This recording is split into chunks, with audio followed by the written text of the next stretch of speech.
Coba jujur, kapan terakhir kali kamu benar-benar diam tanpa distraksi apapun, tanpa membuka apapun, tanpa mencari pelarian kecil, tanpa sesuatu yang diam-diam selalu kamu butuhkan? Kita sering bilang kita butuh istirahat, tapi kenyataannya kita tidak pernah benar-benar berhenti.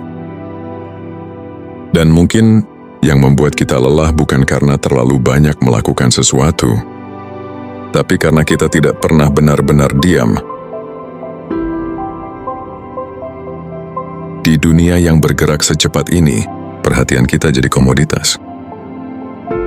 Rata-rata orang bisa mengecek ponsel puluhan bahkan ratusan kali sehari. Setiap distraksi kecil memecah fokus, menaikkan kecemasan, dan membuat kita terus bergerak tanpa arah. Tapi saya tidak mau hanya percaya data. Saya ingin merasakannya sendiri. Selama 24 jam, saya tidak akan melakukan apapun, kecuali satu hal, saya akan tetap sadar.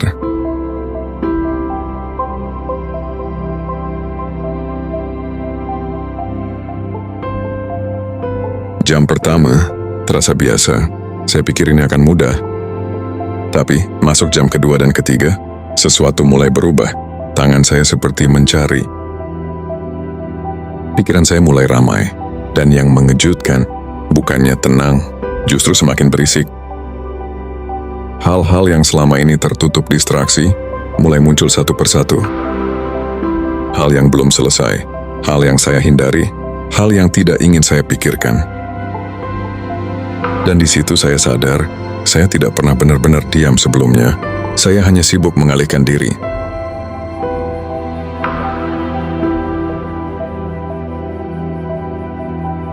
Semakin lama, rasa tidak nyaman itu berubah jadi dorongan untuk kabur. Bukan capek secara fisik, tapi diam itu tidak selalu damai. Otak saya seperti protes, dan secara ilmiah itu masuk akal. Selama ini kita terbiasa dengan lonjakan dopamin dari hal-hal instan. Ketika itu hilang, otak merasa ada yang kurang. Bukan karena kita butuh, tapi karena kita terbiasa. Energi saya di fase ini terasa tidak stabil. Gelisah, cepat, tidak terarah. Dan di titik itu saya mulai bertanya, apakah saya yang mengendalikan kebiasaan ini? Atau justru saya yang dikendalikan? Di tengah semua itu, saya mencoba satu hal sederhana. Saya mulai kembali ke napas. Masuk, keluar, tanpa dipaksa, tanpa tujuan aneh. Hanya menyadari.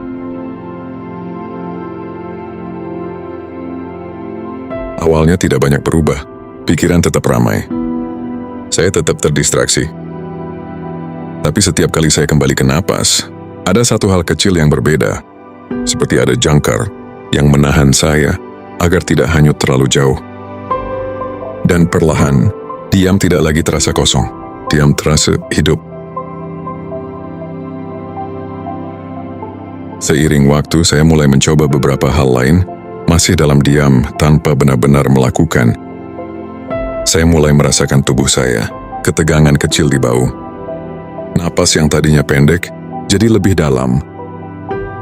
Tubuh yang selama ini saya abaikan, perlahan seperti kembali hidup. Saya juga mencoba tidak fokus ke satu hal. Membiarkan suara, pikiran, sensasi datang dan pergi. Dan di situ saya sadar, semuanya selalu bergerak. Dan saya tidak harus mengendalikan semuanya.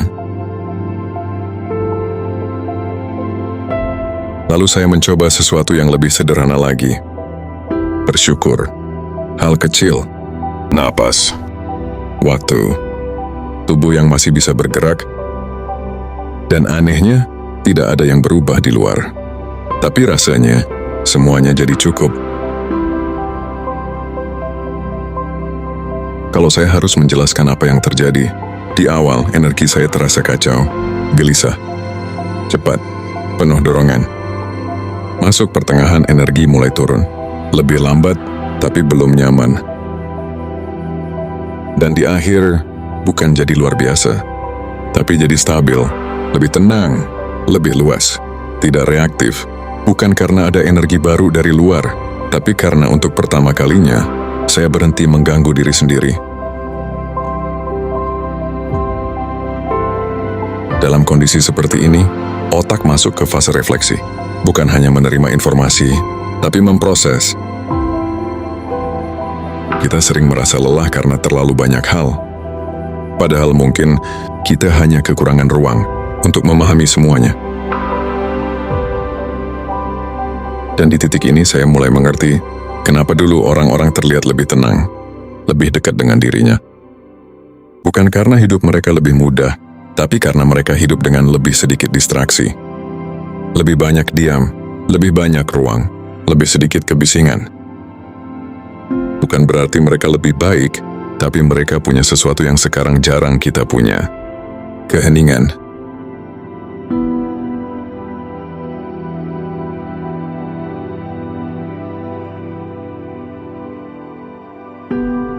Dan di tengah keheningan itu, ada satu momen yang sangat jernih.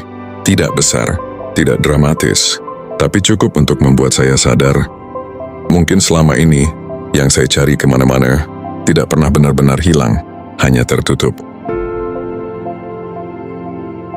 Spiritual ternyata bukan tentang menjadi seseorang yang berbeda, tapi tentang mengurangi hal-hal yang bukan diri kita.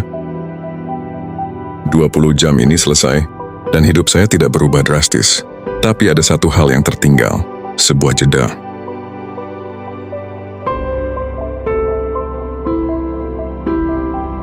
Jeda sebelum saya bereaksi, jeda sebelum saya kembali ke kebiasaan lama.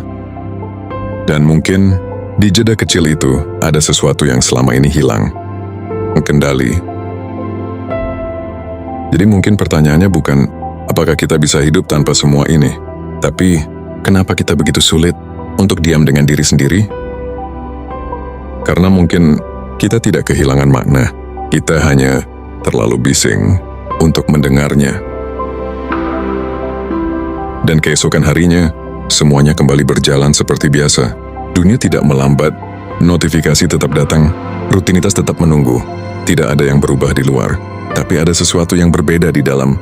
Saya mulai menyadari satu hal kecil yang sebelumnya tidak pernah saya perhatikan. Sebuah jeda. Jeda sebelum saya mengambil ponsel. Jeda sebelum saya merespon sesuatu. Jeda sebelum saya kembali ke kebiasaan lama. Dan di jeda itu, ada pilihan. Sebelumnya semuanya terasa otomatis, refleks, cepat, tanpa sadar.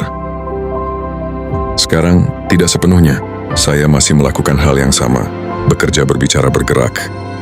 Tapi tidak dengan cara yang sama. Saat bekerja saya mulai menyelesaikan satu hal, tanpa terburu-buru pindah ke yang lain. Saat pikiran mulai kabur, saya tidak langsung lari ke distraksi.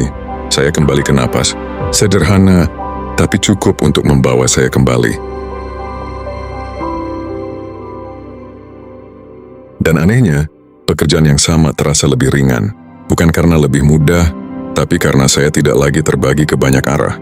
Lalu di momen-momen kecil, yang dulu terasa biasa saja, sekarang terasa berbeda.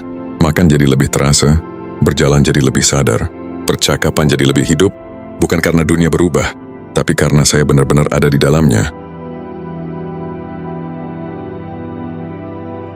Saya juga mulai melihat distraksi dengan cara yang berbeda, bukan sebagai sesuatu yang harus dihindari sepenuhnya, tapi sesuatu yang bisa dipilih.